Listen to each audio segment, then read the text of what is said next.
Lumipat ang eksena sa kabilang panig, isang grupo ng mga nakasakay sa kabayo ang nagmamadali na pinangunahan ni Wei Peng, at sila ay kasalukuyang naglalakbay patungo sa Zhengyang upang respondihan ang kanilang ikatlong batang master. Dahil iniisip ni Wei Peng na kung makasalubong ng pangkat nila Taekyang sina Zhou Pil, na may kakayahang pumatay sa isang salita, tiyak na brutal niyang papatayin si Taekyang nang walang pag-aalinlangan. At yun ang hindi niya hahayaan na mangyari ni Wei Peng. Kaya kailangan nilang magmadali upang maabuti nila ang kanilang young master. Dahil kung mabibigo sila dito, wala siyang mukhang maiharap sa kanyang master na si Wei Qiang. Bumalik ang eksena sa nangyari sa grupo ni Zhou Pil, at ayon sa kanyang pagsisiyasat at hula nito, alam niyang ang kanilang kalaban ay isang tao na gumagamit ng sibat, at tiyak na sila ay pinatay ng isang pag-atake. Kaya nang sandaling yun, nang tingnan niya ang katawan ni Hook-san, napagtanto niya na ang napakalinis na pag-atake at pagdulot ng pinsala sa kanyang katawan ay isang napakahusay na martial master. Kaya iniisip niya kung sino kaya ang taong ito na martial master mula sa pamilyang Jin ng Taiyuan o isang hindi kilala na tao. Gayunpaman, iniisip pa rin ni Zhou Pil na wala siyang pakialam kung sino siya, kaya't sinabi niya ng may galit, na ang paghahanap sa taong ito ay magiging masaya. Makalipas ang ilang sandali, dumating ang isa sa kanyang mga tauhan, na kanyang iniutos na maghanap sa paligid. Nang makalapit siya sa kanyang harapan, sinabi nito na may impormasyon siya para kay Zhou Pil. Sinabi niyang nakita nila ang 7 tao at ang isa sa kanila ay tila sugatan, at mukhang ang kabayo na kanilang dala ay iniwan nila sa loob ng bahay upang makaalis sila ng mas maaga. At sa kasalukuyan, sila ay naglalakbay sa mga bundok patungo sa Taiyuan. Sinabi ni Zhou Pil na ipagpatuloy nilang sundan sila. Ngunit bigla, may nagsalita mula sa likuran niya. Tinanong niya si Zhou Pil kung nakalimutan ba nila ang utos ng kanilang master ng pamilyang Mount Heng Sword. Biglang tumigil ng saglit si Zhou Pil, at nang lumingon siya sa kanila, habang tumatawa ay sinabi niyang oo, nakalimutan ko ang master ng dakilang Mount Heng Sword sect. At nagtanong si Zhou Pil sa kanila kung ano ang ibig nilang sabihin sa kanilang pagsabi ng utos. Dahil ang natatandaan lang ni Zhou Pil ay makakakuha siya ng komisyon mula sa leader ng Mount Heng Sword sect. At sinagot siya na ito ay parehas pa rin sa tinutukoy niya dahil binayaran siya upang gawin ito. Sinabi din ng lalaki na bukod dito, inatasan din si Zhou Pil na muling pagsamahin ang pinakamataas na puwersa pagkatapos nilang talunin ang mga tao sa Shouzuo. Ngunit hindi siya sumunod sa mga utos na yon. Kaya hindi nila hahayaan si Zhou Pil na magpatuloy sa kanyang gawaing ito ng pagsuway. Nagalit si Zhou Pil at sinabi niyang hindi siya susunod sa alinman sa mga utos na yon. At hindi niya gusto ang kanilang sinasabi. Ngunit bago makapagsalita ang mga tauhan ng Mount Heng, biglang umatake si Zhou Pil sa kanya at hinawakan siya sa leeg, na nagdulot ng agarang kamatayan. Dahil sa nangyari, nagulat ang 3 natitirang tauhan ng Mount Heng at napansin na si Zhou Pil ay patuloy pa ring aatakihin sila. At sa mga sandaling yon, hinawakan nila ang kanilang mga espada habang makikita ang takot sa kanilang mga mukha. Ngunit huli na nang kunin nila ang kanilang espada. Dahil sa namumulang mga mata ni Zhou Pil, sinabi niyang ito ang dahilan kung bakit siya nagnanais ng digmaan. Pagkatapos nito, ay inatake sila ng malakas ni Zhou Pil gamit lamang ang nag-iisang kamay na nagdulot sa kanila na lumipad sa ere at mabitawan ang kanilang mga sandata at bumagsak sa lupa na puno ng mga nyebe. Sinabi ni Zhou Pil sa malakas at masayang tinig na isa pang bagay na gusto niya tuwing may digmaan ay hindi niya na magawang mabilang at maalala ang mga taong pinatay niya. Pagkatapos nito, sinabi ni Zhou Pil sa kanyang mga pangkat na ipagpatuloy ang panghuhuli sa kanilang target. Lumipat ang eksena sa paglalakbay ng pangkat nila Taekyang sa isang bundok na may makapal na nyebe. Humawak siya sa isang puno nang bigla, napansin nila ang isang kuweba at iniisip nito na pwede sila magpahinga dito. Kaya iniutos niya sa kanyang mga kasamahan na dito muna sila magpapahinga ngayong gabi. Sa kalagitnaan ng tahimik na gabi, habang ang mga kasamahan ni Taekyang ay mahimbing na natutulog pati na ang 2 batang magkakapatid. Sa loob nito mayroon isang malaking apoy gamit ang mga nakuhang kahoy upang bawasan ang lamig na kanilang nararamdaman at magbigay sa kanila ng liwanag, habang sina Taekyang at Yachong ay nasa harapan nito na nakaupo. Sinabi ni Taekyang sa kanya na ito ay mabuti dahil natagpuan nila ang ganitong lugar. Hindi lamang sila pinoprotektahan mula sa nyebe, kundi nakakatulong din ito na maiwasan ang karamihan ng liwanag na makalabas. Sa puntong yun hindi sumagot si Yachong sa kanya dahil doon huminga siya ng malalim. Habang nakatingin kay Yachong, nagtataka si Taekyang kung posible bang alam ni Yachong na siya ang dahilan sa digmaan na kanilang kinakaharap ngayon. Dahil pagkatapos nilang malaman ang kanyang pangalan, hindi na siya nagsalita muli. Kaya tiningnan niya si Mujin at sinisi siya sa pag-alam ng kanyang tunay na pangalan. Ngunit ilang sandali pagkatapos, nagsalita si Yachong. Sinabi niyang tulad ng inaasahan niya. Magandang hindi siya naniniwala sa sinasabi ng karamihan ng mga tao. Nagulat si Taekyang sa sinabi nito sa kanya. Dagdag pa ni Yachong, ayon sa kanyang narinig, si Taekyang daw ay isang tamad at mayabang tao, at hindi alam ang kahit anong sining ng martial arts. At kahit na 2 araw pa lamang niyang kilala si Taekyang, masasabi niyang malayo si Taekyang mula sa kanyang narinig. Kaya't nagtatanong si Yachong at hindi makapaniwala na ang punot dulo ng digmaan ngayon laban sa Mount Heng Sword Sect ay ang taong nasa harapan niya. Kaya ng sandaling yun nakaramdam ng pagkahiya si Taekyang. At tulad ng inaasahan ni Taekyang, alam ni Yachong ang kanyang pagkakakilanlan. Pagkatapos masabi nito ni Yachong sa kanya ay agad na tumahimik ang dalawa. Pagkatapos ng ilang minutong katahimikan, tinawag ni Yachong ang pangalan ni Taekyang upang may sabihin ito sa kanya. Pero bago pa man ito makapagsalita, siya ay umubo ng malakas at biglang may lumabas na dugo sa kanyang lalamunan, na nagbigay naman ng pagkabahala kay Taekyang. Kaya ng sandaling yon, tumayo si Taekyang nang may pagkabahala at tinanong si Yachong kung siya ba ay okay lang. Matapos umubo ng dugo ay tiningnan ni Yachong ang kanyang kamay at dito napagtanto niya na ang mga bastardong pangkat ni Jopil ay gumamit ng lason sa kanilang mga espada. Kaagad naman nagtanong sa kanya si Taekyang kung bakit hindi nito ipinaalam sa kanya. Sinabi ni Jopil na ang lason na ginamit nila ay siguradong mura lang, dahil medyo mahina ang epekto nito. Ngunit nang lumala na ang kanyang kalagayan, ay huli na ang lahat para gumawa ng kahit anong aksyon. Sa mga oras na yon, ay nag-isip si Taekyang na ang kalagayan ni Yachong ay nasa peligro at iniisip nito kung mayroon ba siyang dalang lunas sa kanyang inventory. Kaya tumalikod ito upang tingnan ang kanyang inventory at ang tanging mga damit at armas lang ang narito. Habang patuloy si Taekyang sa paghahanap ng lunas sa kanyang inventory, ay tinitigan ng mabuti ni Yachong ang mga bata. At sa mga sandaling yon, tinawag niya ang pansin ni Taekyang. Mula sa kanyang kalituhan ay tumingin si Taekyang sa kanyang mukha. Sinabi ni Yachong na ang 2 maliit na bata ay ipagkakatiwala niya sa kanyang pangangalaga.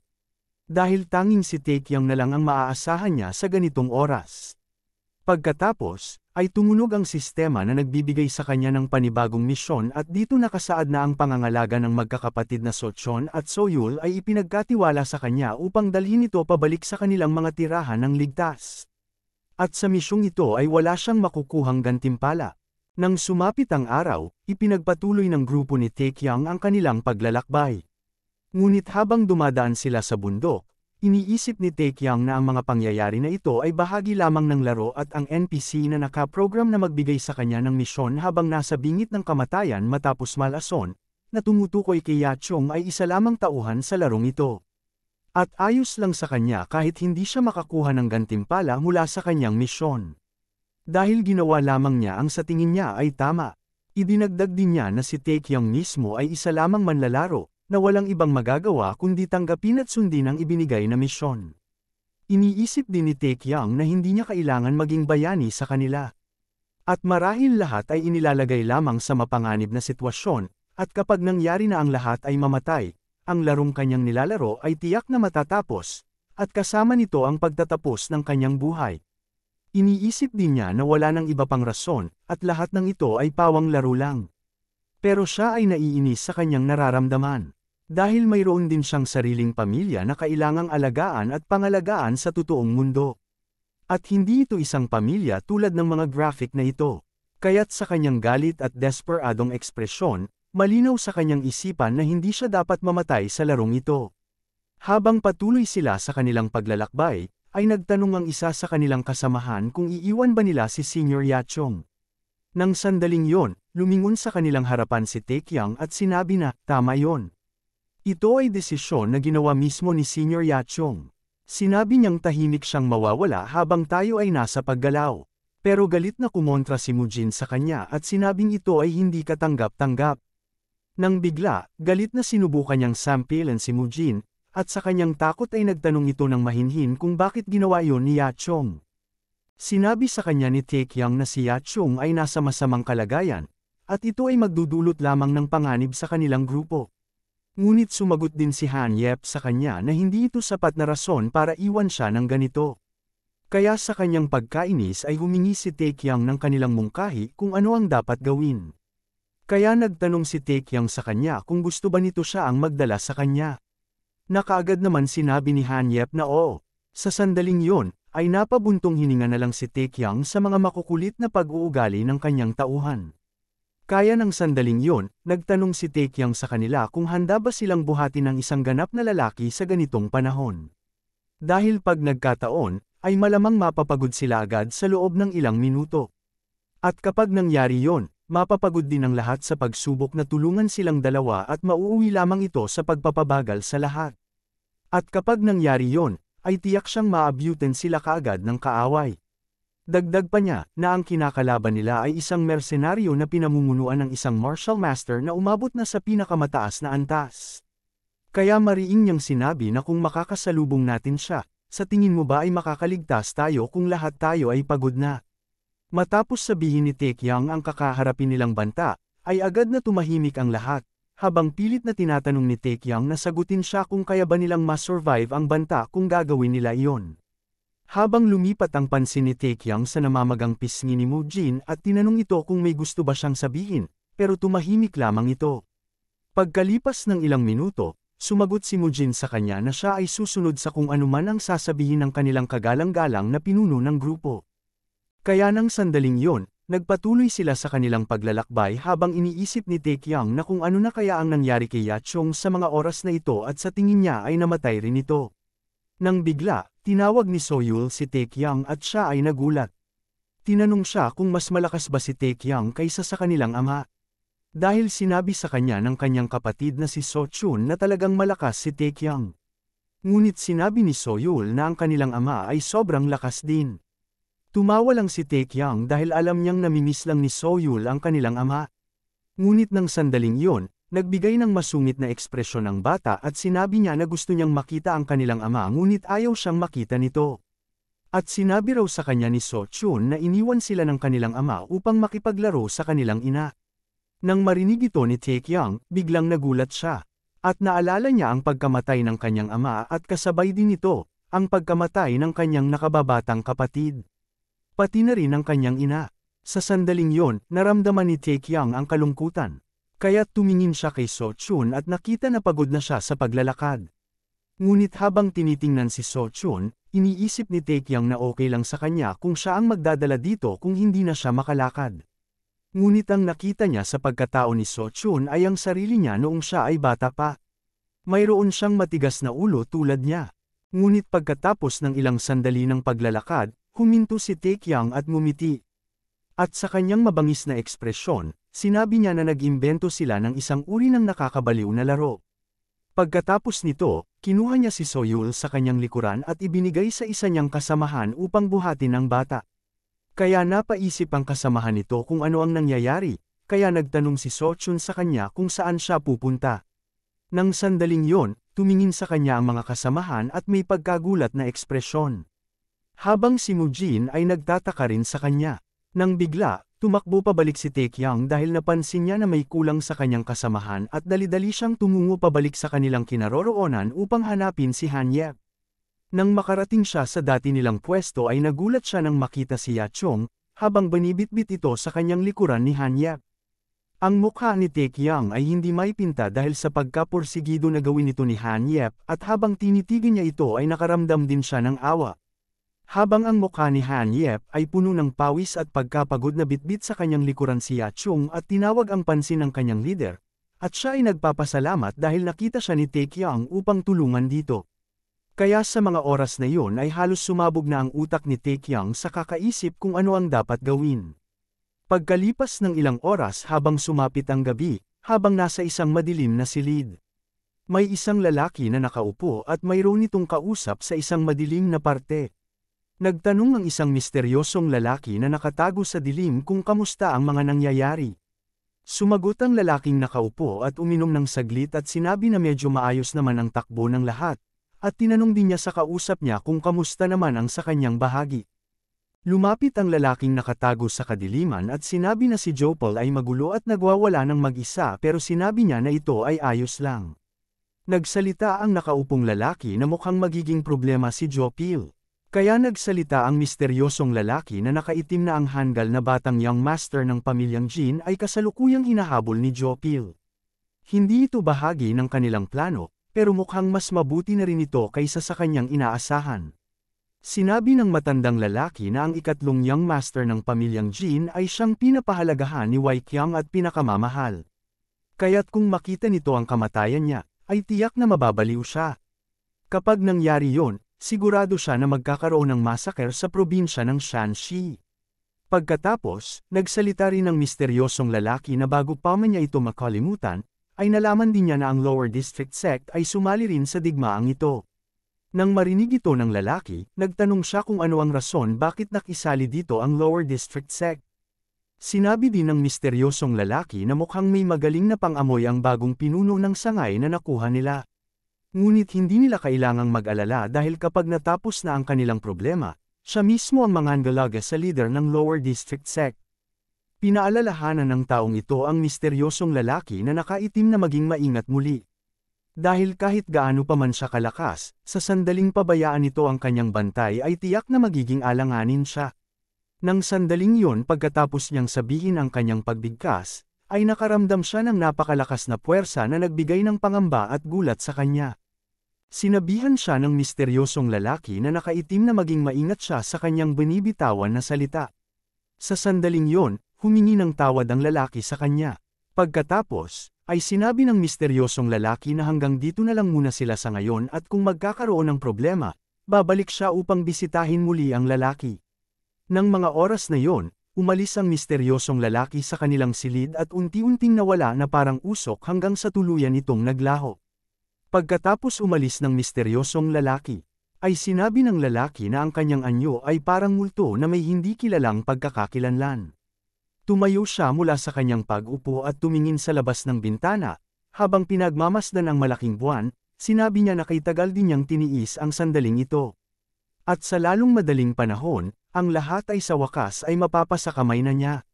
Pagkatapos, dito bumungad na ang lalaking nagtatago sa isang madilim na kwarto ay ang head elder pala ng pamilyang Jin.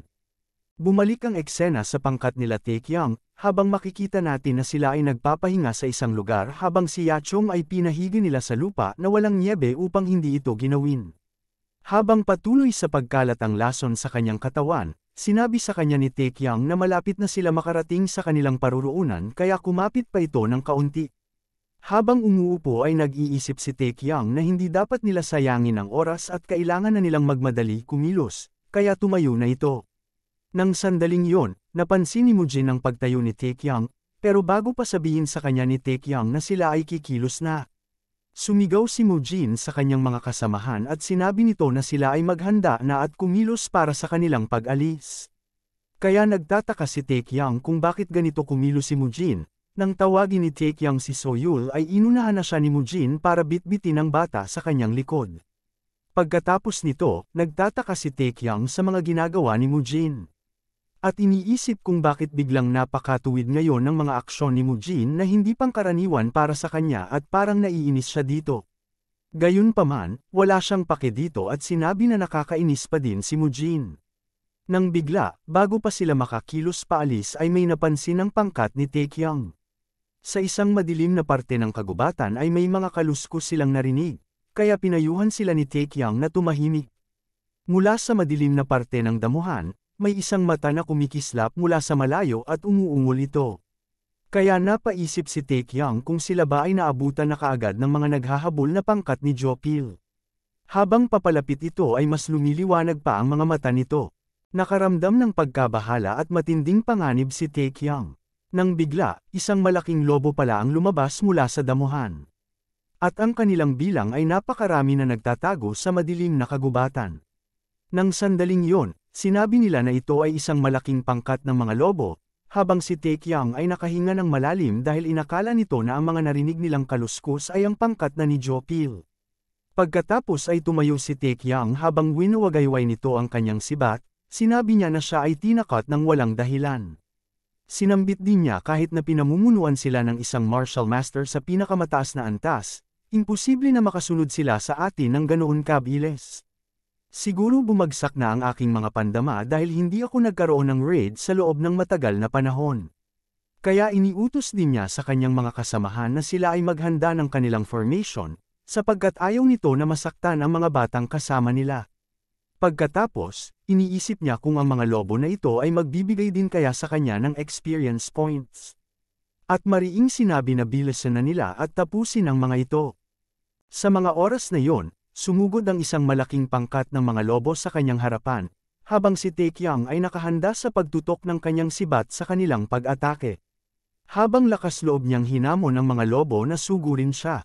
Habang pasugad ang mga lobo sa kanyang harapan ay bigla ito nagtataka kung bakit tumakbo sa ibang direksyon ang mga lobo at papunta ito sa ibang lugar. Nang mga oras na yon, nagtaka ang mga kasamahan ni Taekyang kung bakit sila umalis ng ganoon at tumakbo sa ibang direksyon. Habang si Taekyang ay tumahimik ng saglit at biglang nagsabi na parang isa itong legendary abilite sa mga comics, kung saan maaari niyang takutin o patumbahin ang kaaway gamit ang presyon ng kanyang chi. Hindi niya matukoy kung bakit bigla niya itong magagawa, pero kung sa larong ito, mukhang posible ang lahat. Nang biglang lumabas ang notification ng sistema, habang iniisip ni Taekyang na siguro ang notification na lumabas ay ang panibagong kasanayan na kanyang na-unlock sa pagtakwil ng mga lobo. Pero sa kasamaang palad, ang notification na lumabas pala ay isang quest at dito napamura si Taekyang sa kanyang panibagong quest. Ang nakasaad sa kanyang quest ay makakaharap niya ang isa sa mga pinakamabagsik at marahas na tao sa buong Mirim, si One Word, One Strike Jopil, at kailangan niyang harapin ito. Sinabi din sa quest na naway siya ay magtagumpay. Pero binawi ito at sinabi na siya ay ipagdarasal sa kanyang tagumpay. At ang ranggo ng kanyang quest ay ang pinakamataas na antas. At ang layunin ay makaligtas. Hindi rin tinukoy ang kanyang gantimpala at ang pagkabigo sa quest na ito ay magdulot sa kanya ng kamatayan. Matapos basahin ang kanyang quest ay napatulala si Taekyang na nagbigay ng gulat at pagkabahala sa kanyang nakita. Hindi pa lumipas ang 1 minuto, ay biglang naglabas ng notification ang sistema na wala siyang pagpipilian kundi tanggapin ang kanyang quest, dahil ang misyon ay tatanggapin ng sapilitan. Nang mga oras na yon ay napamura si Taekyang sa binigay na quest ng sistema sa kanya. Matapos maglaho ang kanyang quest ay mayroong imahe ng isang tao na nakatayo malapit sa madilim na puno habang may hawak itong malaking sandata. Nang lumingon si Taekyang mula sa madilim na kagubatan ay nagulat siya sa kanyang nakita, habang siya ay nagpapawis sa takot na tila ba nakakita siya ng isang malaking delubyo. Matapos nito, ay lumabas ang lalaki sa isang madilim na sulok ng kagubatan, habang silang dalawa ay nagtitigan.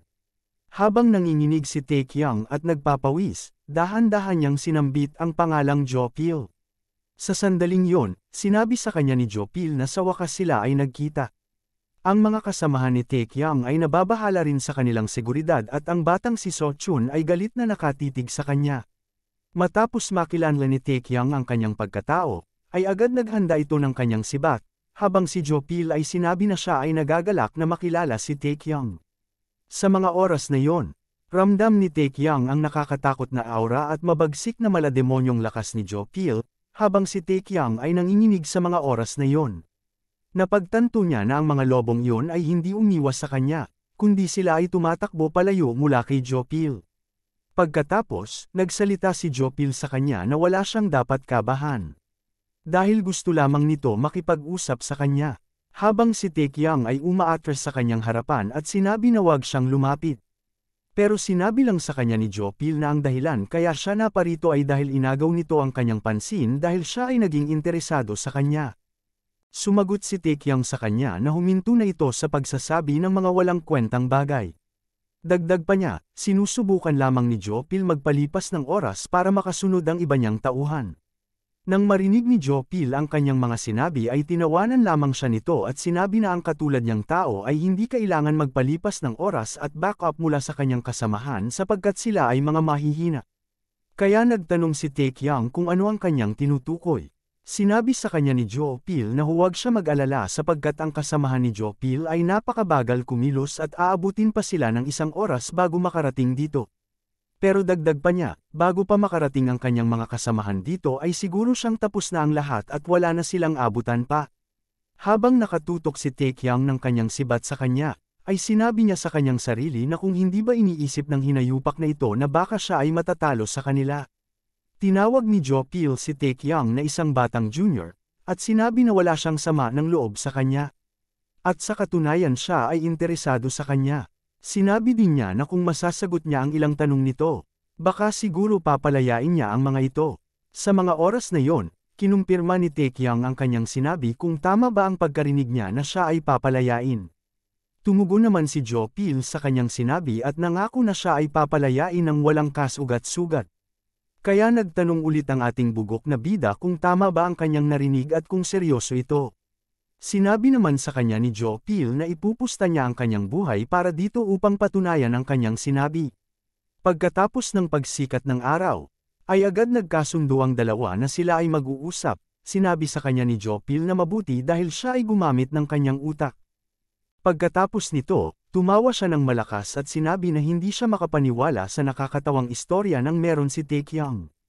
Habang si Taekyang ay naguguluhan sa kanya, sinabi sa kanya ni Joe na ang ikatlong batang master ng pamilya Jin ng Taiyuan, na kilala bilang isang magulo, ay nakarating sa mas mataas na antas na yon sa napakabatang edad ng walang guro. Pero sumagot lamang si Taekyang na ito ay pawang katotohanan lamang. Hindi kumibo si Joe sa reaksyon ni Taekyang. Habang ito ay tumatawa sa kanya ay sinabi nito na tutuparin pa din niya ang kanyang pangako. Kaagad naman napaisip si Taekyang kung seryoso ba si Joe na tutuparin ang kanyang pangako. Pagkatapos, nagsalita si Joe na sa kanyang palagay ay wala naman ito gaanong makukuha sa kanya.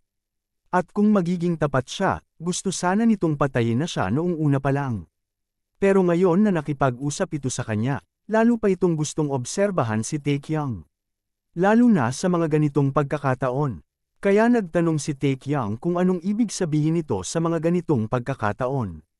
Nagsalita si Joe sa kanya na maaaring hindi pa alam ni Taekyang ito sa ngayon, pero kapag siya ay makauwi na, ay malalaman din niya ang lahat. Kaya sinabihan niya si Taekyang na siya ay maglakad na pauwi at sa susunod nilang pagkikita ay sana lumakas pa ito ng lalo. Kaya sa mga oras na yon, ay hindi kumibo si Taekyang. Pagkatapos nito, ay unti-unti niyang inatras ang kanyang mga paa habang iniisip ang kasabihan na maaari kang makaligtas kahit ikaw ay nasa loob ng lungga ng tigre kung gagamit ka ng iyong kaisipan dito. Pero hindi niya inakala na ang kakaibang personalidad ni Joe ang magiging daan nila para makatakas. Nang sandaling yon, nakalapit na si Taekyang sa kanyang mga kasamahan mula sa pag-atres nito sa harap ni Joe At sinabi sa kanyang pangkat na sila ay kumilos na bago pa magsalita ng kahit ano si Joe Kaagad na humarap si Taekyang sa kanyang mga kasamahan upang sabihin sa kanila na kumilos na ng mabilis. Nang bigla, tinawag ang kanyang pansin ni Joe na nagbigay ng gulat at pag-alinlangan kay Taekyang. Sa isang nakakatakot na ekspresyon mula kay Joe sinabi niya kay Taekyang na mukhang nagkamali siya ng kanyang pagkaintindi. Sapagkat ang tanging tao na pinayagan niyang umalis ay siya lamang at wala ng iba pa. Dagdag pa niya, dapat niyang iwanan ang mga basurang ito. Sinabi din niya na kailangan niya ng bayad para sa 2 araw na ginugol nito sa paghahanap kay Taekyang. Matapos marinig ang mga sinabi ni Joe ay agad nakaramdam ng takot at pagkabahala si Taekyang. Habang si Sochun ay galit na nagtitimpi sa kanya pati na rin ang kasamahan nilang si Han Yep ay nagpapawis sa takot. Habang dinidilaan ni Joe ang kanyang matalim na espada, ay sinabi niya kay Taekyang na siya ay magiging dismayado kung tatanji ito sa kanya. Sa sandaling yon, naalala ni Taekyang ang kanyang ina at maliit na kapatid. Iniisip ang kanyang kapakanan at maaaring hindi na niya muli itong makita pa. Pero matapos ng ilang sandali na pag-iisip, galit siyang lumingon kay Joe at tinawag itong punyeta ka, maging dismayado ka hanggang gusto mo. Matapos tumanggi si Taekyang sa kanyang kahilingan ay agad itong kumilos ng kanyang pag-atake kay Taekyang gamit ang kanyang matulis na espada at inatake nito ng malakas. Pero mabilis na kumilos si Taekyang upang depensahan ang pag-atake ni Joe Ngunit sa malakas puwersa nito ay tumalbog ito palayo at tumama sa kanyang mga kasamahan. na nagdulot naman ng pagkaalala sa kanilang leader at nagtanong kung siya ba ay ayos lang. Matapos tumalbog palayo, ay agad niyang tiningnan ang ginawang pinsala ng pag-atake ni Jopil sa kanyang sibat, hindi siya makapaniwala na ganito kalakas ang kanyang pag-atake. Pagkatapos ay nagsalita si Jopil na siya ay dismayado, sapagkat heto lang ang makakaya ni Taekyang. Habang pilit nitong bumangon, ay iniisip ni Taekyang na kung hindi siya umangat ng antas kanina, posibleng hindi niya nagawang mablock ang pag-atakeng yon. Kahit noong mga araw niya sa totoong mundo bilang hunter, hindi pa ito nakaranas ng ganoong kalakas na pag-atake. Sa sandaling yon, napamura siya ng malakas dahil mali ang pinili nitong kalaban, at maaari siyang mamatay sa pagkakataong ito. Nang oras din na yon, habang tinitigan siya ni Jopil, siya ay tinutokso na si Taekyang ay natatakot. Pero pilit na hindi pinapakita ni Taekyang ang kanyang pagkatakot at sinabi sa kanya na siya ay walang dahilan upang katakutin siya pero ramdam nito ang panginginig sa kanyang kamay habang hawak ang sibat. Sinambit sa kanya ni Jopil na kung ang kanyang puso ay napakahina. Hindi siya makakaligtas sa marahas na mundo ng Mirim. Iniisip na kailangan niyang palakasin si Taekyang. Habang si Taekyang tinatanong kung ano ang kanyang ibig sabihin, sinabi sa kanya ni Jopil na ang galit ay laging magtatagumpay laban sa takot. Nang biglang hinagis ni Jopil ang kanyang maliliit at matutulis na sandata upang tamaan ang kasamahan ni Taekyang na agad naman nadepensahan ni Taekyang gamit ang pag-ikot sa kanyang sibat. Pero sa hindi inaasahan ng isang matulis na bagay, ay tumama sa leeg ng kanyang isang tauhan. Na nagbigay naman ng pagkagulat sa lahat. Sa sandaling yon, sinubukan ni Taekyang na tawagin ang pangalan ng nasugatan niyang tauhan, pero naalala nito na hindi niya pala kilala ang kanyang pangalan. Pagkatapos matamaan sa kanyang leeg ay agad na humingi ito ng tulong kay Taekyang upang sagipin siya. Pero bago pa man matulungan ito, sa isang mabilis na pangyayari, ay biglang pinasundan ito ni Jopil ng pag-atake at agad na tumama ito sa kanyang ulo na dahilan na mabagsak ito sa lupa. Pagkatapos niya masapul ng pag-atake, ay nagsalita si Jopil na pinili niya lang ang mukhang pinakamahina sa kanila. Habang tinatanong nito kung siya ba ang isa sa kanyang mga tauhan na pinapahalagahan ni Taekyang. Matapos nito, nagsalita si Jopil kung siya ba ay nakikinig sa kanyang mga sinasabi. Habang pilit pa rin inaalala ni Taekyang ang pangalan ng kanyang kasamahan na namatay, habang pinagmamasdan niya ang walang buhay na katawan nito. Iniisip niya na walang dahilan para i-memorize ang mga pangalan ng mga tauhan sa larong ito. Kaya nagtataka siya bakit pa nga ba niyang susubukan na alamin ito ngayon. Sa oras din na yon, nagsummon siya ng isang grain pill at nilunok ito habang iniisip niya kung bakit siya naaapektuhan sa mga taong namamatay sa larong ito. Matapos nitong kainin ng grain pill, ay binigyan siya ng 2 puntos para sa lahat ng kanyang stats at galit niyang sinabi kay Jopil na papatayin siya nito anuman ang mangyari. Pero nakangiting sinalubong ni Jopil ang kanyang galit, habang nag-umpisa na si Taekyang sa pagsugod ng kanyang atake gamit ang kanyang sibat. Pero ang lahat ng pag-ataking ito ay nagawang iwasan ni Jopil nang walang kahirap-hirap. Nang malapit nang tumama ang sibat sa kanyang ulo, ay hinampas niya lamang ang sibat ni Taekyang gamit ang kanyang sandata, dahilan upang tumalsik ito palayo. Sa sandaling yon, ramdam ni Taekyang ang vibration mula sa paghampas ni Jopil sa kanyang sibat.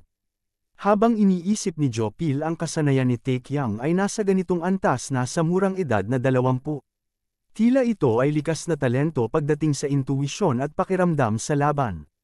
Pero si Taekyang ay patuloy pa rin sa kanyang pag-atake. Habang umaatake si Taekyang ay iniisip ni Jopil na ang pamilyang Jin ng Taiyuan ay mayroon din isang kawili-wiling bata na may ganitong talento. Kaya hindi na siya nagtataka kung bakit ang kanyang tauhan na pinadala na walang batayang pundasyon ay napatay niya kaagad. Nang bigla, sa isang mabilis na pangyayari, ang pag-atake ni Taekyang ay muntikan ng tumama sa mukha ni Jopil, pero nagawa niya itong iwasan dahilan na mapunit ang kanyang suot na damit. Sa mga sandaling yon, nagsalita si Taekyang na malapit na sana niyang tamaan si Jopil at maaari na sanang tapusin ang buhay nito sa oras na yon. Habang seryoso na tinitigan ni Jopil ang pagpunit ng kanyang mga damit. Sa puntong yon, sinabi niya kay Taekyang na plano sana nito na maging magaan sa kanya. Pero paano niya naisip na magsalita ng ganoon, at tinawag nito si Taekyang na batang pasaway. Sa sandaling yon, galit na nagsalita si Jopil na ang kanyang kalaban ngayon ay walang iba kundi ang kinakatakutan na one word, one strike Jopil. Sa sobrang galit ni Jopil sa kanya, ay agad naglabas ito ng matinding aura at ang kanyang mga mata ay sumisiklab sa galit at sinabihan si Taekyang na siya ay maghanda. Pagkatapos, naglabas ang sistema na si Jopil ay nag-activate ng pagkagalit at ang kanyang level ay hindi na matukoy. Sinabi rin ng sistema na ang kanyang strength at agility ay tumaas pa ng lubos. Kaya sa mga sandaling yon, naisip ni Taekyang na kung lalakas pa ba siya kaysa't dati, na nagbigay ng kawalang pag-asa sa kanya. Pagkatapos, itinaas ni Jopil ang kanyang sandata, at sumugod ito ng pag-atake kay Taekyang, pero nagawa niyang depensahan ang kanyang sarili gamit ang kanyang sibat pero sa lakas ng pag-atake ay tumalbog siya sa mga bato. Pero nagawa ni Taekyang na bumangon mula sa pagkabagsak, iniisip na tila wala na sa tamang pag-iisip si Jopil. Sapagkat mas malalaki at mas malakas na ang kanyang mga pag-atake kumpara dati. Habang tinitingnan ni Taekyang si Jopil, iniisip niya bakit hindi pa rin siya makakita ng pagkakataon upang makapag-atake sa kanya. Nang bigla, may napansin si Taekyang.